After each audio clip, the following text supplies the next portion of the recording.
గతంలో ఉన్నటువంటి బ్రిటన్ ప్రధాని భారతీయ మూలాలు కలిగినటువంటి రిషి సౌనక్ కాబట్టి ఆయన దీపావళి పండుగ చేశారు కాబట్టి ఇప్పుడు కూడా అంటే ఎప్పుడు చేస్తుంటారు బ్రిటన్లో దీపావళి పండుగ.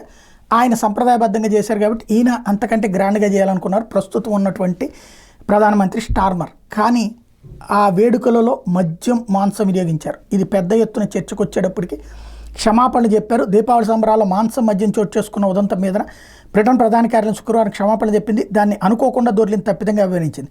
దీని మీద బ్రిటిష్ హిందూ సమాజం ఆందోళనకు అర్థం చేసుకోగలం, ఇకపై జరిగే సంబరాల్లో ఇలాంటి పునరావృతం కాకుండా జాగ్రత్త పడతామని హామీ ఇచ్చారు.